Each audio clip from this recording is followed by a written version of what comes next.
तिनके पद बंधन किए ना सत विघ्न अनेक। ओम गुरुवे नमः। श्री बागेश्वर धाम की जय, सन्यासी बाबा की जय। आज हमको बताते हुए बहुत प्रसन्नता हो रही है और आप सबको जिस हेतु में बुलाया गया है उस हेतु का कारण सिर्फ इतना है, बहुत दिनों से आप सबके दर्शन नहीं भए थे, मुलाकात नहीं भई थी। दूसरा, पुनः आप सबको पदयात्रा को निर्विघ्न संपन्न बनाने के लिए संपूर्ण छतरपुर के हमारे print media, electronic media, YouTuber आदि आदि जिस भी कार्य से सेवा की, प्रत्यक्ष रूप से या अप्रत्यक्ष रूप से घर बैठकर हम आपको इस पदयात्रा जो अभी पूर्व में संपन्न हुई है उसे पूर्ण रूप से निर्विघ्न संपन्न कराने के लिए आपका बहुत बहुत धन्यवाद और आप सबका बहुत बहुत साधुवाद। बस इसी विषय के लिए प्रमुखता से बुलाया था। परंतु दूसरा कार्य, आज 19 जनवरी है।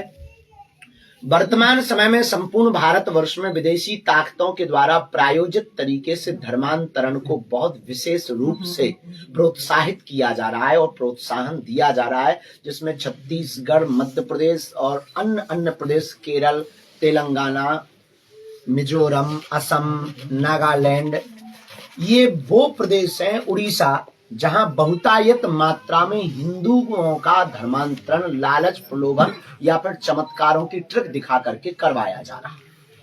अनवरत बागेश्वर धाम से सनातन धर्म की रक्षा के लिए बालाजी की प्रेरणा से हम सब और हमारे छतरपुर के पूरे लोग और भारत के हिंदुत्व के लोग लगे हुए हैं।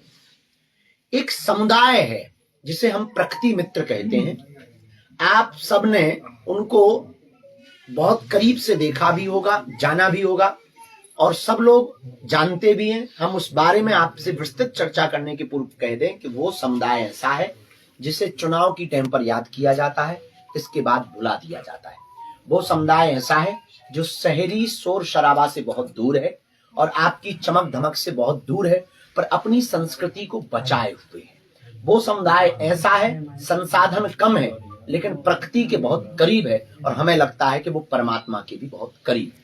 वो समुदाय ऐसा है कि जब भगवान राम वनवास गए तो सबसे पहले साथ अगर किसी ने दिया तो उसी समुदाय ने। लोग उनको आदिवासी कहते हैं, हमारा मानना है वो अनादिवासी। क्यों? क्योंकि वह एक ऐसा वर्ग है कि जो जंगल में भी उत्साह पूर्वक रहते हैं, मंगल मनाते हैं। ईसाई मिशनरियों की कुछ ताकतें, कुछ धर्म विरोधी ताकतें जो वर्तमान में कई जगहों पर पकड़ी गई, उनके मिशनों की पोल खुली है। लगातार जंगलों में जाकर के, गांव गांव में जाकर के आदिवासी परिवारजनों को प्रलोभन दिखाकर, चमत्कार दिखा करके कन्वर्जन करवा रहे हैं, धर्मांतरण करवा रहे हैं। हमारे सनातन धर्म में हम सबको अगर हिंदू राष्ट्र बनाना है तो सबसे पहले हिंदुओं के धर्मांतरण को रोकना पड़ेगा। बालों का विज्ञान है कि आपको बालों को अगर हरा भरा रखना है तो पहले झड़ते हुए बालों को रोकना पड़ेगा। आदिवासी परिवार हमारे परिवार के अभिन्न अंग हैं। अब हमने एक नया प्रण ठाना है जिसके लिए आपको बुलाया है। वो ये बुलाया है, आज 19 जनवरी को पूरे मध्य प्रदेश के कुछ जिलों के, कुछ प्रदेश के बाहर के जिलों के, अन्य प्रदेशों के आदिवासी परिवार के लोग आज यहाँ उपस्थित हो रहे हैं। लगभग 6 बजे तक एक आयोजन होगा। उस आयोजन में आदिवासी भाइयों से 1-to-1 संवाद कुछ लोगों से होगा और उद्बोधन होंगे और 3 संकल्प दिलाए जाएंगे। पहला संकल्प ये होगा कि हम हर हाल में धर्मांतरण के खिलाफ लड़ाई लड़ेंगे।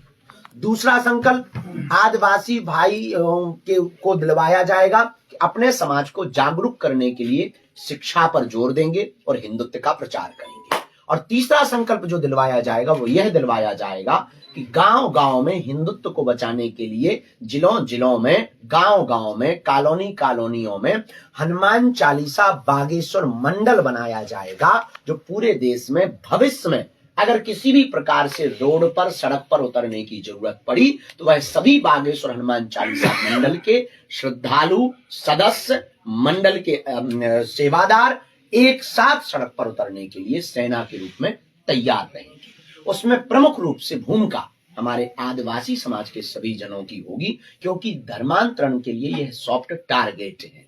इसलिए हमने प्रयोग किया कि अब हम पूरे देश के आदिवासी परिवारों को एक करेंगे और सनातन धर्म के लिए उनके साथ संवाद करेंगे, उनको पिछड़ा व बिछड़ा घोषित नहीं होने देंगे, उन्हें समाज से दूर होने का आभास नहीं होने देंगे, उन्हें अपने आप को भारत से अलग होते हुए, अहिंदू होते हुए नहीं महसूस होने देंगे। हम हर हाल में उनके साथ संवाद भी स्थापित हो, उनके साथ प्रेम भी हो, मेल मिलाप भी हो, उन्हें बड़े छोटे का फर्क भी समझ में न आवे।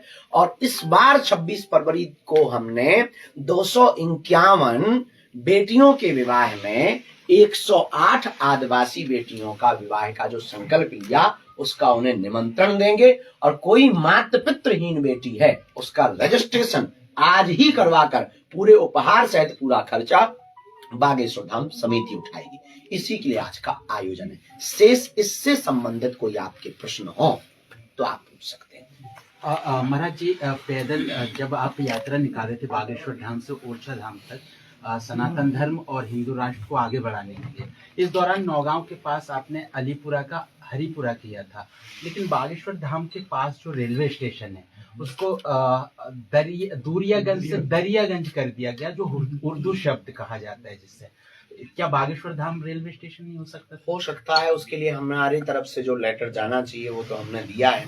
अब ये प्रशासनिक कार्य है और ये लेटर लगभग 1 साल पूर्व में ही हम दे चुके हैं, 2 बार दे चुके हैं, 2 साल हो गए और खूब उस वक्त पे हमने बात को भी पहुंचाया था। अब प्रशासन की अपनी अपनी समझ है, हमारी इतनी ज्यादा पहुंच नहीं है। अगर आपकी पहुंच हो या आपकी मीडिया के माध्यम से हमारी बहुत बात पहुंच सके तो हम तो यही कहेंगे कि वहां ज्यादातर श्रद्धालु बागेश्वर धाम के आते हैं और वो रेलवे स्टेशन जो है वो इस